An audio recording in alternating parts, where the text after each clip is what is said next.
Hey guys. So I was thinking about Trump. And Trump is such a big, crazy, divisive, seemingly divisive person right now. And I think that he certainly has his share. He has contributed. I think he started the fight. I think he started the fight in a sense. But I think that it got taken to the next level by the media.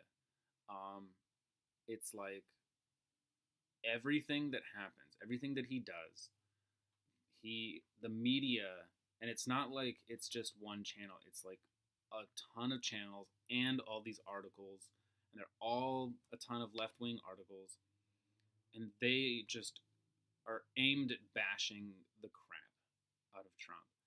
And so, I mean, I can kind of say like, look, when the election came, I was just baffled.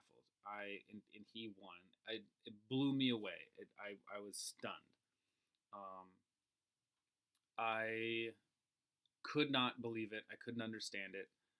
And I decided that I wanted to take a little journey and find out what happened, and why people actually voted for him. So when I did that, I found that, in short, I found that the media has just been manipulating the people um, into hating him unnecessarily. Um, oh gosh, there was this quote. I kind of gotta. I wanna pull it up real quick from Jordan Peterson. I was listening to this. What was it? Room for Discussion is the thing, and around right around the 1 hour and 12 minute mark of this video, he says, and I quote, "Many people regarded Trump as more honest than Clinton because his foolish, impulsive lies were more trustworthy than her carefully scripted, ideologically planned lies." And I thought that that was um, an incredible take, because you basically just had like all of these politicians. They all lie. They're always lying constantly. They just lie at different levels and different degrees. I think that the things that Trump lies about are largely inconsequential, but I think that the media blows them up so much that they are with the intention to get you just to hate him. That's it. Like, I don't care. There's this whole thing now of like, he met with Whitaker, and Trump is sitting there saying, "I never met with Whitaker." I don't. He's like, "I don't know Whitaker." That's what he's kind of saying. Is I don't. He's like, "I don't know Whitaker." And so I look it up a little bit, and it's like, okay, so he was working with Jeff Sessions, and they say like, he was smiling and nodding to everything that Trump was saying when he was in the Oval Office with Jeff Sessions. And I'm like, okay, so he's seen him, he's been in the same room as him. That doesn't necessarily mean that he meets with him, that he's met with him, that they've had long conversations or whatever. Um, but even if that is true, even if he did, I don't care. Even if he lied about that, it's not something that I care about. It's not a big deal to me at all. So I care about the bigger picture of things. I care about wars. I care about how what our relations are like with other countries, um, and I care about the health of our country. Now, our social health is just utterly decimated right now. We've gotten so much division right now that there's not there's not really a lot of there's no real leeway. So it's kind of like you can't. Trump has become a kind of figure where you either like him a lot or you hate him. But I don't think that's necessarily true.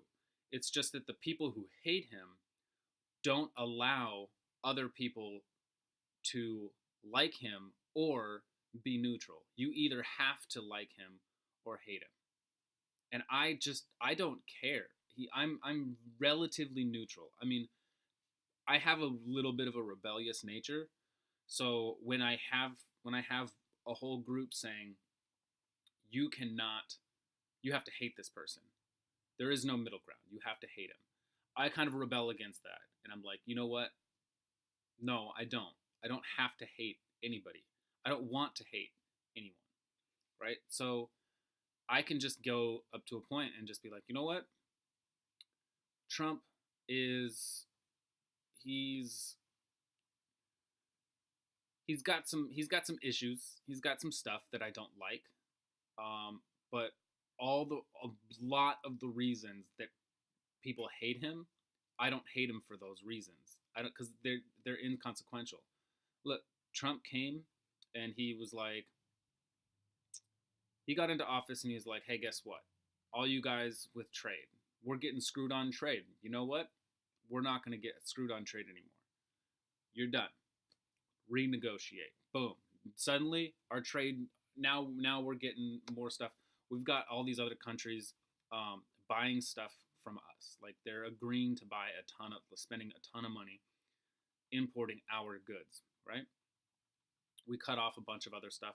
This like 300% tax on milk up in Canada, and it's like, this kind of stuff is ridiculous. It's silly. So I kind of like, and then with like North Korea, I mean Kim Jong Un under Obama, he was just like, yeah, the biggest threat right now is North Korea. We are likely to go to war against North Korea. Trump comes in and he does the most crazy, insane thing that didn't make any sense to me, but I was just crossing my fingers. Comes in and he's like, I will bomb the crap out of you.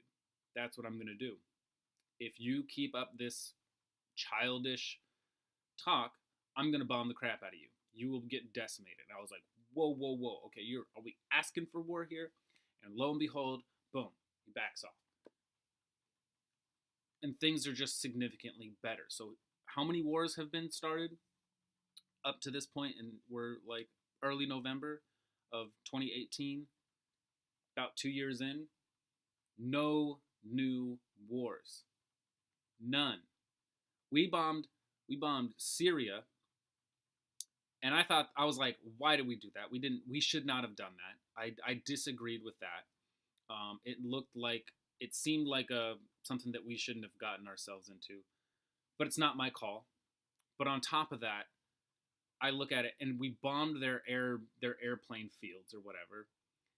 0 deaths. 0 deaths. Come on. I gotta be happy about that. I gotta not be mad about that. I can't say I gotta be happy about it, but I can't be mad about it because he didn't kill anybody, and I'm cool with that. I'm okay with that. We got North Korea and South Korea coming together now. They're making peace. South Korea's opening up stuff. I think Kim Jong Un brought something up about like, you better lift up. We're gonna start up our nuclear testing again if you don't lift the sanctions. Kind of like, I don't know. Personally, I kind of look at that and I'm like, you know what? We could just be like, hey, all right, buy stuff from us, import a bunch of our goods, like a bunch, and stop and don't do your stuff. I mean, that to me that seems like a good deal for on both ends. So, but I mean, I heard that briefly in the news and then it just kind of went away. Nobody, I don't know, something else. Some people were probably talking about other stuff. But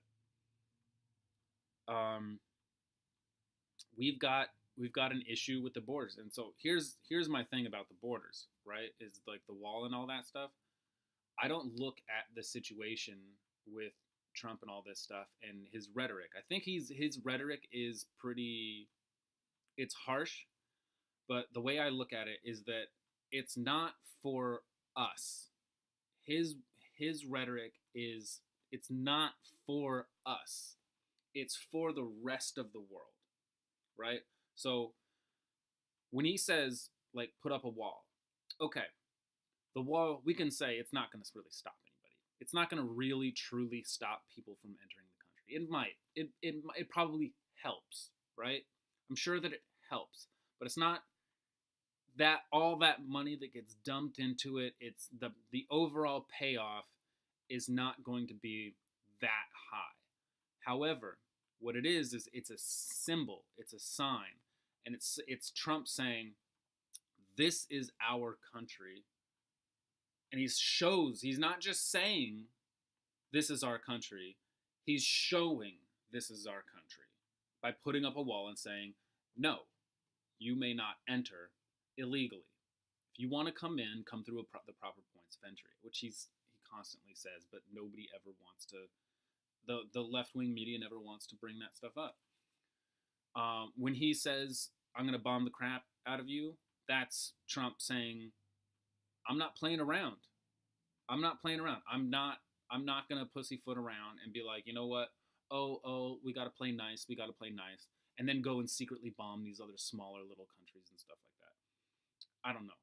And the real sucky thing is that we still are involved in these other little wars, but I get it. I understand it because we can't just like back out. You can't just like leave a hole there.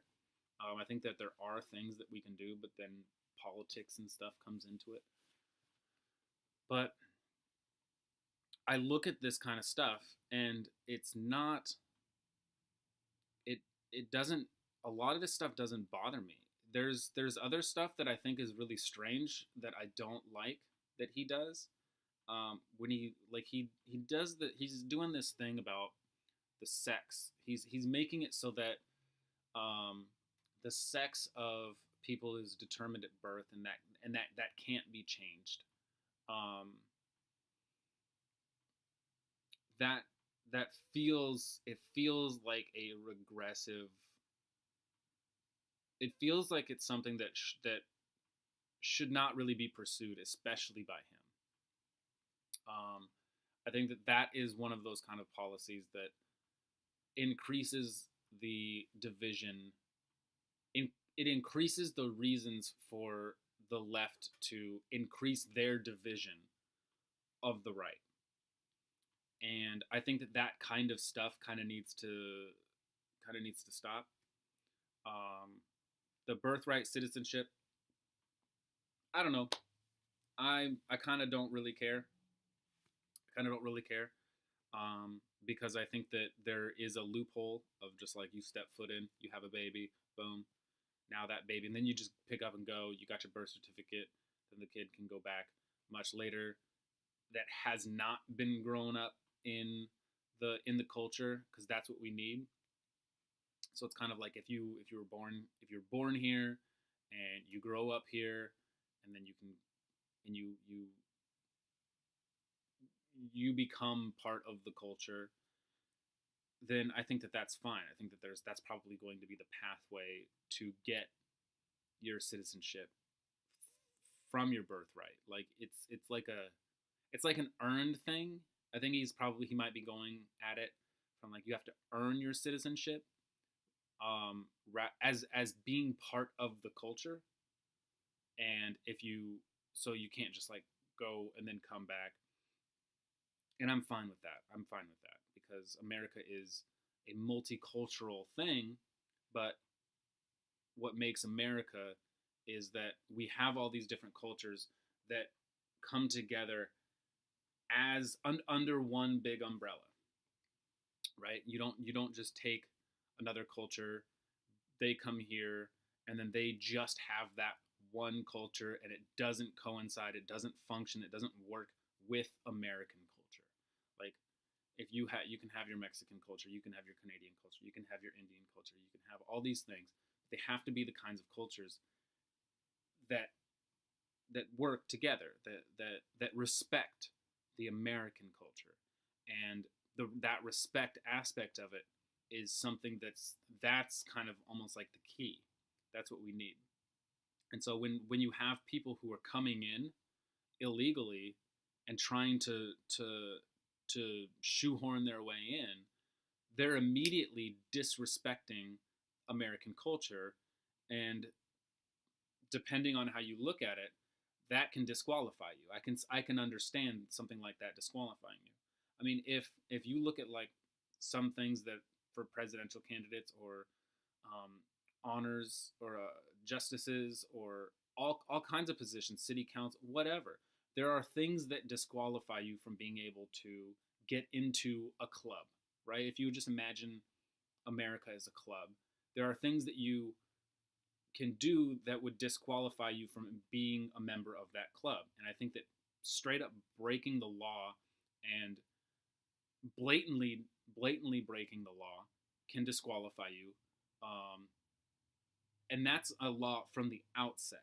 That's a law from the outset. And I'm not saying that, oh, if you break the law, you're no longer a citizen of the United States, because that's dumb. And I don't think anybody would make that case. I think that anybody who tries to make that case that's what you're saying, I think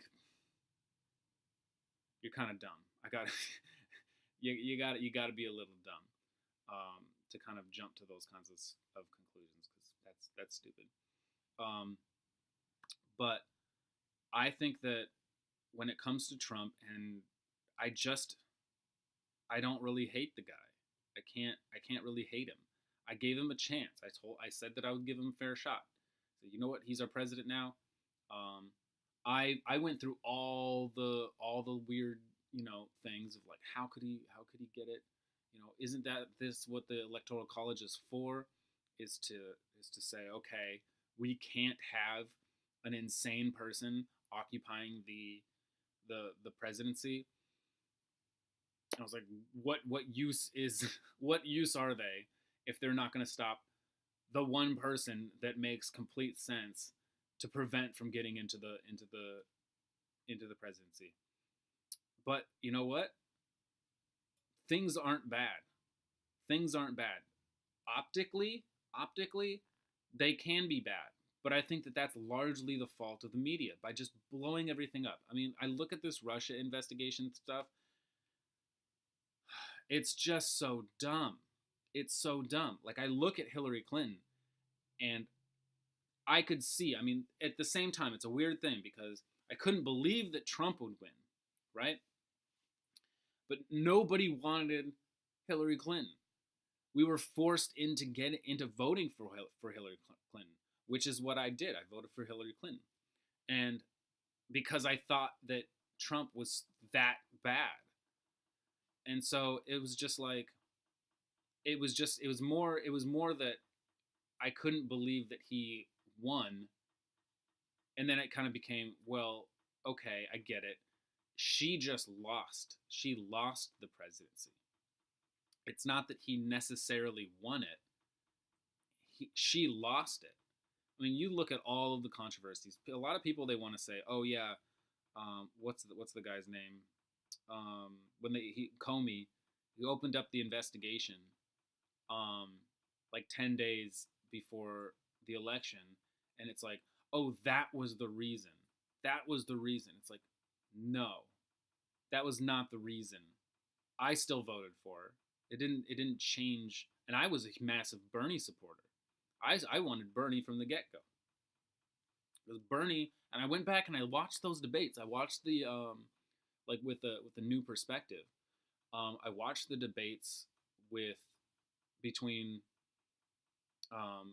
Bernie Sanders and Hillary Clinton, and they are like, it's so interesting just to look at them as through body language and as people and how they present themselves. And it's just like, you look at Bernie Sanders and he's a guy. He's just a dude who's trying to do his best, and he's trying to help out, and that's what he wants, and it's clear as day. It's clear as day that that's what his intentions are. And then you look at Hillary Clinton and everything is scripted. Everything is just like these funky talking points. Her smiles look fake. She looks fake. She doesn't seem like a real, genuine person. Whereas I look at Bernie Sanders and she does. Then I go over and I look at the Republican side. And with the Republican side, it was like, man, everyone up here is establishment. Every single one of them. My pick on the Republican spectrum was Kasich. I thought Kasich was my guy. I also really liked Rand Paul, but I thought that Kasich was more reasonable. I thought he was more reasonable, and I was really glad that he made it as far as he did. I think he was like the last one. It was like him and Trump at the very end, and then he kind of had to bow out. Or it was like Trump, Cruz, and Kasich. Um, but looking up at that whole lineup, I mean, even Kasich looks like he's fairly. He looks like he's establishment. Like he grew up there, and he's playing the same kind of game as everybody else. And you look at Trump, and he's just clearly this outcast guy who he's just punking people. He's just punking. Now, here's the interesting thing: is that I watched the 20 the was it the 2012? I watched the 2012 Republican primaries, and I remember watching, and I was all about Ron Paul. I was all about him, and I thought that was really really interesting because what happened was like it was about every week or two someone else would take the top spot and others would just completely drop down. So it was like every week it was this constant shift of people. Everybody was just kind of do, and it was just ridiculous. But I thought that's just how things went. People, and to me it just turned out like, look, nobody likes any of these people. Like nobody likes any of these people enough, right? So this isn't gonna bode well. But then I'm watching the Trump one, and it's like there's Trump, and then everybody else who's like going, nobody even cares about him at all. Nobody cares about him. Nobody wants anyone else. The media is just constantly on this push. Like with Ron Paul, I mean, I watched probably every interview of Ron Paul and mostly everything that he ever said, and he got screwed by the media. The media was just like, "Oh yeah, kooky Ron Paul, we're not gonna like even give you any airtime. We're not gonna do anything because we don't want you." And it's the media telling me, shoving it in my face, who I should be voting for. In this last election, it was the media shoving in my face who not to vote for, which was Trump. Don't vote for Trump. And it was so gross. And I think that caused a massive amount of division, especially once he came into office. Because when he came into office, he was immediately hated because the media taught all of the people to hate him. Now, I saw this other interview of Trump, and he said, "Look, it was with Oprah," and he says, Oprah asked him, "So why are you so relentless towards your enemies?" And he says, "Well, if I like you, I treat you well. If I don't like you, I'm relentless." I mean, that's basically what he says. He says, "I love my friends and my family, and I treat them incredibly well. To those people that are bad to me, I am unrelenting to them." And it's like, what did we see? We saw the media attack the crap out of Trump. And what did Trump do? He got unrelenting. He was unrelenting towards the media. Surprise, surprise, right? You poke the bear, you poke a guy this is how he functions, this is how he operates, and you poke him and he's gonna poke back. What do you expect? And then you cry foul when he does poke back. I mean, it's absurd. It's absurd. And so when I see that kind of like poor logic for how they go about things, I'm a big person about how you go about something, and I don't think that that's I don't think that the media is going about it in the right way. I think that they are poking the bear, and they're getting reactions out of Trump, and then they are using those reactions to play the victim, so that they can get their side to hate you, to hate him, and not only to hate him, but to get it so that anybody that likes him is this is basically the equivalent, and how you hate him is how you should hate the people that support him. And it's just like, that's where I see the division truly happening and manifesting and growing, is through this narrative with the media that just, it just targets, and bam, bam, bam, bam. It just, that's what they do. That's what they do. You can look at it every single day. Every single day. I mean, they ask him the same dumb questions every day. Russia. They always mention Russia, like every day. You always hear about Russia. Don't care. I don't care. The way I look at it, Hillary lost. She lost. It's not because of stupid ads. It's not because of Facebook. It's not because of like Cambridge Analytica. It's sure, some of that stuff had some amount of impact. But think about how much hatred and how bad Trump looked. I mean, you find me another candidate that was villainized more than Trump, and then he wins.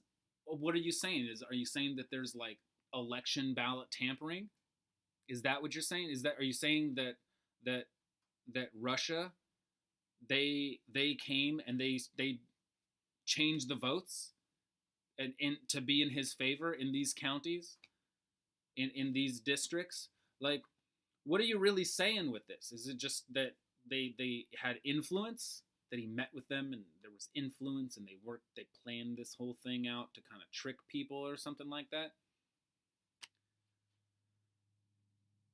Like, even if he met with Putin or whatever and they devised some plan to get Trump more attention and put out these Facebook posts and articles towards a bunch of people and shit, it's like, you know what? That's our problem. That's the people's problem. It's not his problem. They could have, yeah, sure, taken advantage of. They took advantage, like, we have this whole system of Facebook and Twitter and YouTube and all these new media platforms, and we don't know how to handle this. We don't know how to deal with this kind of information flow. I'll get into that on another topic another time. But I'm not going to sit here and just be pissed and anger myself about Trump all day long. It's not worth it. It's too energy. It consumes too much energy. It makes me unhappy. And who wants to live their life just being mad all the time, constantly? It's just not fun. So with that, I'm going to leave it there. Later, guys.